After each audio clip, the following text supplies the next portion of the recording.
आज पति के मुख से निकल गए। मैंने शिव महापुराण में सुना है शंकर भगवान पर 108 कुछ भी शिव को चढ़ाना चाहिए श्रावण के महीने में। हमने पहले भी कहा था, पिछले लॉकडाउन की कथा निकालिए और श्रावण के महीने की कथा निकाल कर सुनना। उसमें कहा था आपके पास कुछ भी नहीं है तो 108 चावल के दाने चढ़ाइए, 108 मूंग के दाने चढ़ाइए, 108 आप चाहे तो सरसों के फूल चढ़ाइए, 108 चाहे तो सफेद पुष्प चढ़ाइए, 108 चाहे तो गुलाब की पत्तियां चढ़ाइए। पर सावन के महीने में एक नियम बनाना कि मैं 108 ये वस्तु शिव को समर्पित करती हूं। उसका कारण क्या है? तो स्कंद पुराण में लिखा है शंकर भगवान को सावन के महीने में जब हम 108 कोई वस्तु समर्पित करते हैं तो शंकर उसको लाख और करोड़ों गुना कर कर हमको पूरे वर्ष में प्रदान कर देता है। इसलिए श्रावण महीने में 108 की महत्वता।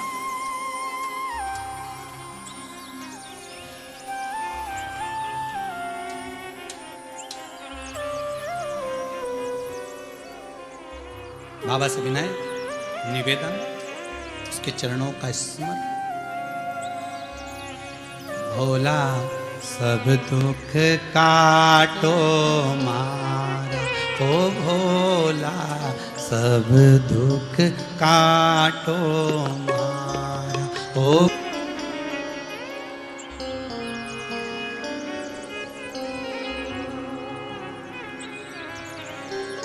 नियम ऐसा लो जो सज जाए। नियम ऐसा, कभी ऐसा नियम मत लेना जो ना सजे हो।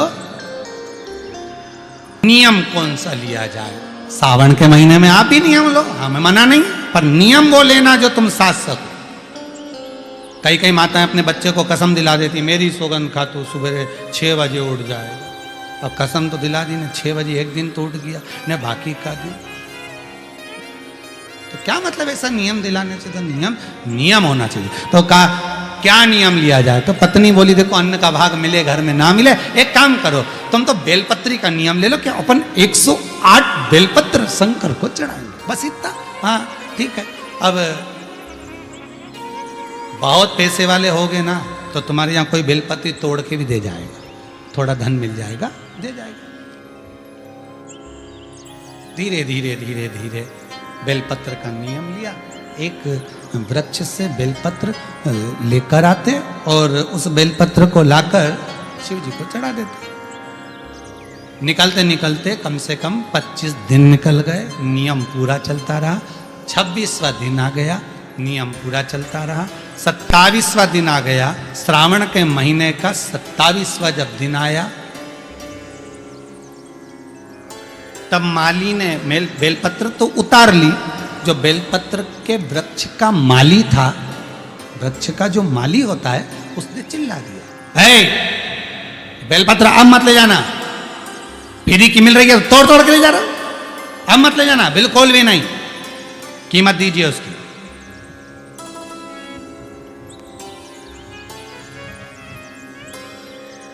पूरे विश्व में, भारत की धरा पर, देश विदेश में, पिछली कथा में कहा था 1 जून से लेकर 25 जुलाई तक बेलपत्री वृक्षारोपण महोत्सव मनाना। हजारों लाखों वृक्ष सबको लगाना। और आप जो बेलपत्री का पौधा लगा रहे हैं, इसका फल कितना है वो ध्यान करना। एक बेलपत्री का पौधा यदि लगा रहे हो, 24 घंटे बेलपत्री का वृक्ष ऑक्सीजन प्रदान करता है। 24 घंटे,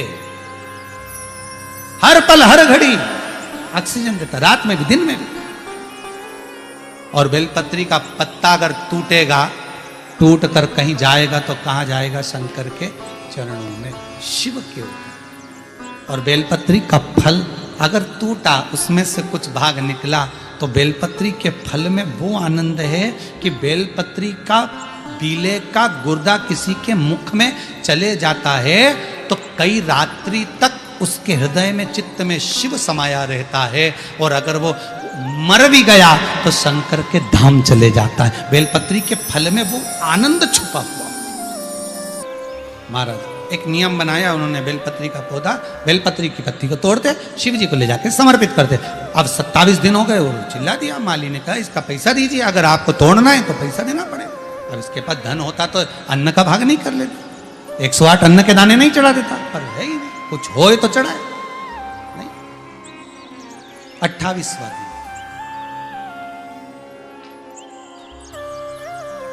28वां, बगीचे के मालिक ने मना कर दिया। बगीचे का मालिक मना कर देता नहीं।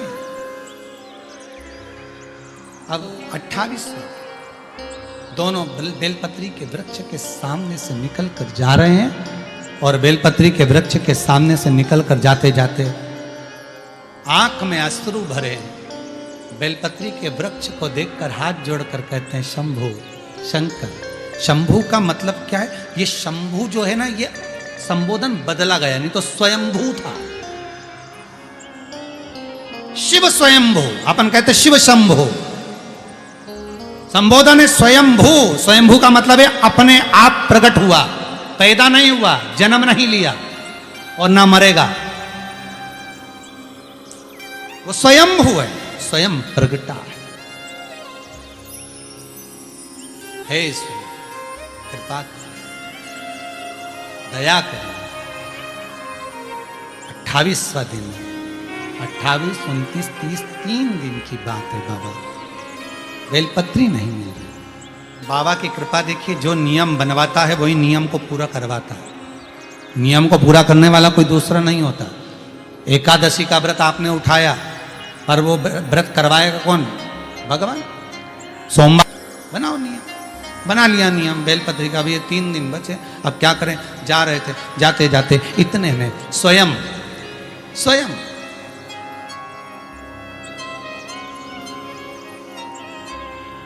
एक छोटा सा बालक बेलपत्री की पत्तियों को अपनी झोली में भरकर लाया, और बालक कहता है, मां, ओ मां, ले आओ ये बेलपत्री।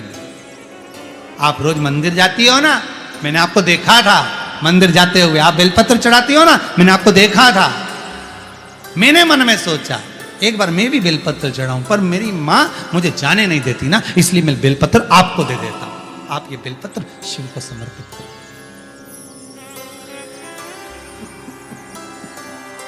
आप ये बेलपत्र शंकर को।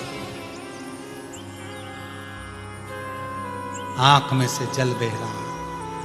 कहते हैं बेलपत्री को पानी में क्या धोया? अश्रु में धो दिया। जैसे सुदामा के चरण को भगवान कृष्ण अपने नयन अश्रु में धो देते हैं।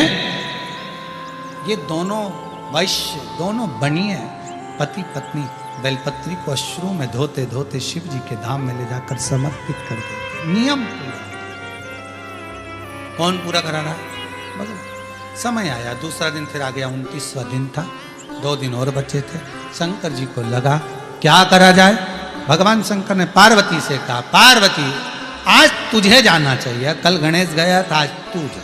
ये अपने परिवार की जवाबदारी है। जब कोई अपना व्यक्ति अपने घर में आता है तो उसको निभाना अपना फर्ज है। आपके घर में कोई आएगा तो गद्दा कौन लगाएगा? आपको लगाना है। तकिया किसको देना है? आपको देना है। चादर किसको देना है? आपको देना है। कम्बल किसको देना है? आपको देना है। भोजन किसको कराना है? आपको कराना। अगर कोई अपने मंदिर में आ रहा है और बेलपत्री का उसका नियम है तो नियम कराए तो उसको निभाना भी तुम्हें पड़ेगा।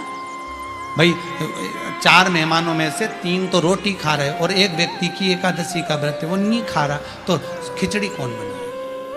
अरे बोलो तो जम के, कोई दूसरा बनाएगा कि पड़ोसन को फोन लगा के बोलोगे देखो हमारे यहाँ तो भैया हम खिचड़ी नहीं बनाएंगे, तुम्हारे यहाँ मेहमान में भूख लगी है और इसका व्रत है तो तुम कहीं पे भी जाके खा, पर हम खिचड़ी।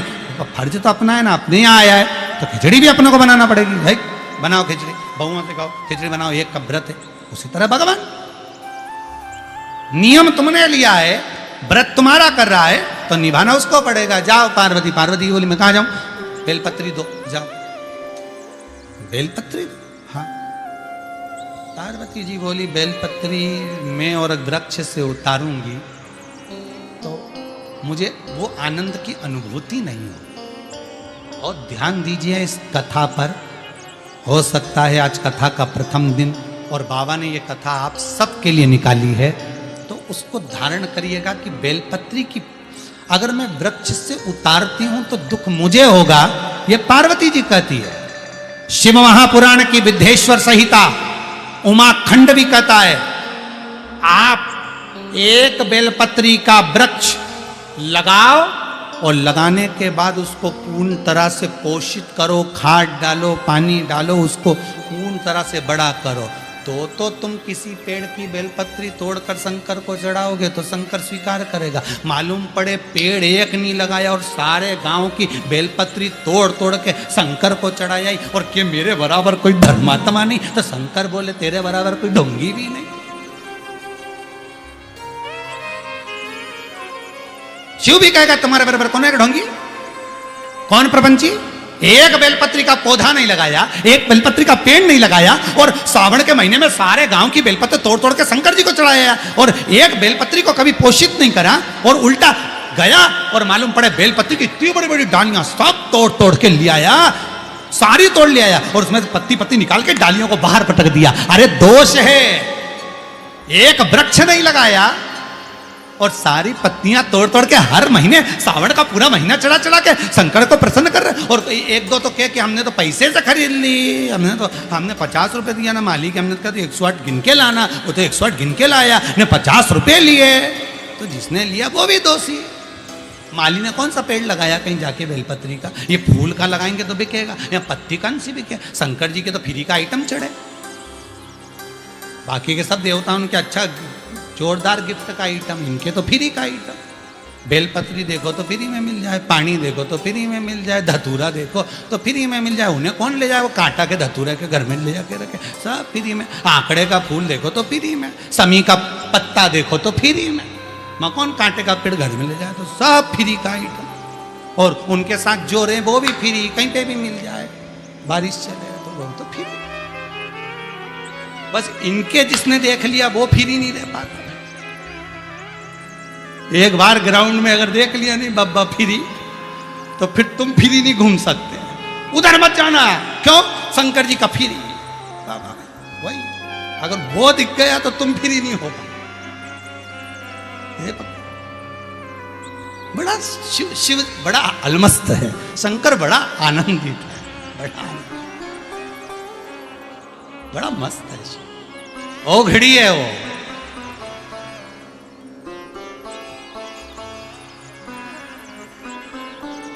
वो घड़ी है।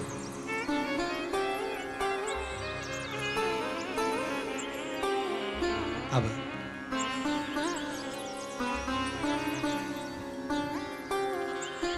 जाओ पार्वती, तुम जाओ। पार्वती जी बोली मैं तोड़ूंगी बेलपत्र, उतारूंगी, मुझे दोष लगेगा, श्रेष्ठता नहीं होगी मेरी, मैं कैसे जाऊं। शिव बोले नहीं, ऐसा नहीं है, आप जाओ, बेलपत्र ऐसा हो तो मेरी ही उतार कर चढ़ा जाओ, जाओ उठाओ और देखकर आओ।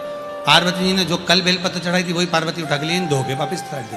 पार्वती जी ने गुड़िया का रूप रखा, बूढ़ी का रूप रखकर एक जगह पर पार्वती जी सुंदर वस्त्र पहनकर बैठ गई, और जाते जाते पथिकों को रोक रही हैं। पार्वती जी रोक रही हैं पथिकों को, ए भैया रुको, ए भैया रुको, सावन का महीना चल रहा है, बेलपत्र ले जाओ। पर कोई बेलपत्र लेने को तैयार नहीं, कोई नहीं ले रहा। ये दोनों जा रहे थे, इन्होंने कहा माँ क्या बात है। माँ कहती है मेरे पाँव में तकलीफ है, मैं जा नहीं सकती, ये बेलपत्र आप ले जाओ। शिव महापुराण की कथा कहती है कोई महाकाल जा रहा है, कोई सोमेश्वर जा रहा है, कोई मल्लिकार्जुन जा रहा है, कोई काशी जा रहा है, कोई विश्वनाथ जा रहा है, कोई केदारनाथ जा रहा है।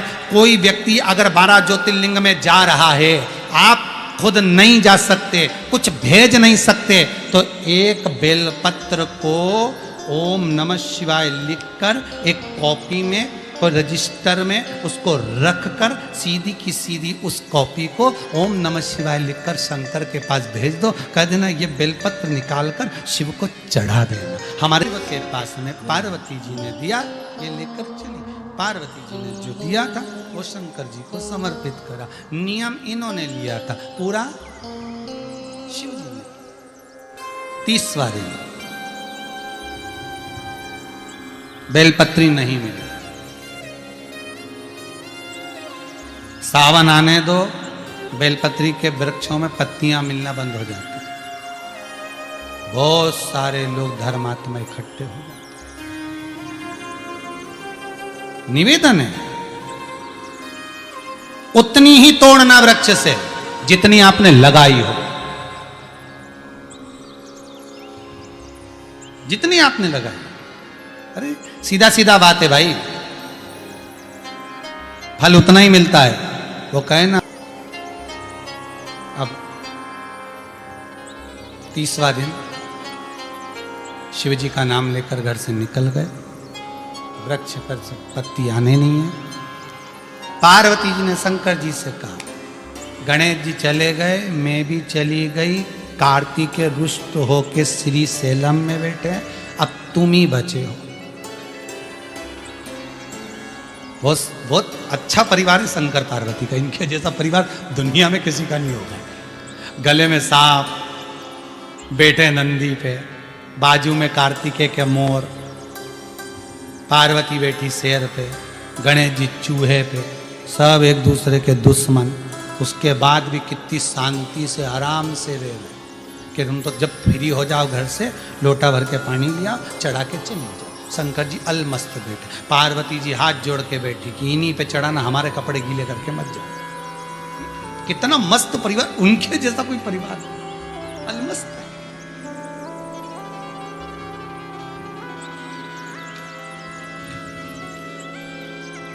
इतनी मस्त परिवार कौन का होगा भाई? कहाँ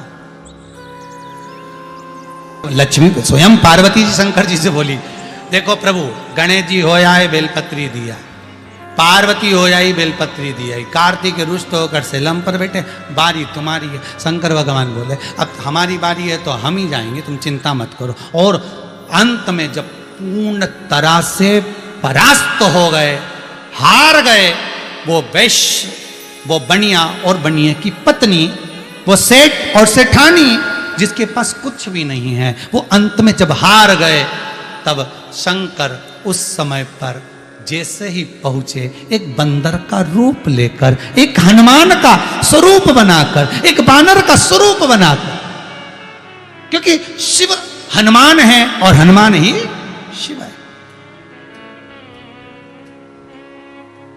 एक बंदर का रूप रखकर, एक हनुमान का स्वरूप धारण कर कर, जैसे आप पीछे दर्शन कर रहे होगे, हनुमान जी महाराज दूध की धार लगा रहे हैं इस शिवलिंग के ऊपर, वैसा ही एक बानर, एक छोटा सा बानर, एक हनुमान का स्वरूप धारण कर कर कूद पड़ा पेड़ से नीचे,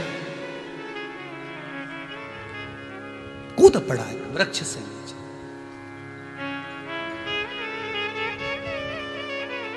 और पवन तनय संकट हरन मंगल मूर्ति रो, राम लखन सीता सहित हृदय बसौ सुर भो। अब वो बालक स्वयं शिव बंदर का रूप रखकर, बानर का रूप रखकर कूद पड़े। और बानर के हाथ में क्या था? तो कहा बेलपत्री की एक डाली थी, और डाली ले जाके इनके सामने छोड़ दी। छोड़ी तो इन्होंने देखा कि बेलपत्र मिल गई। आज भी पूरा अनुष्ठान पूरा हो गया, नियम पूरा हो गया।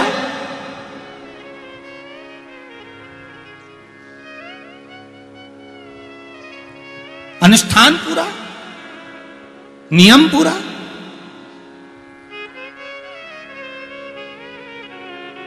होना चाहिए। ये जो बानर ने फेंकी थी, लेकर गए, उसकी पत्तियां निकालकर शंकर को समर्पित किया, शिव को छोड़ा। शंकर को दिया गया, शंभु को दिया।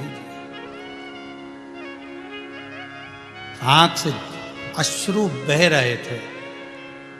शिव पुराण कहती है, जिस शिवलिंग की इन्होंने आराधना करी थी, उस शिवलिंग में से शंकर प्रकट हो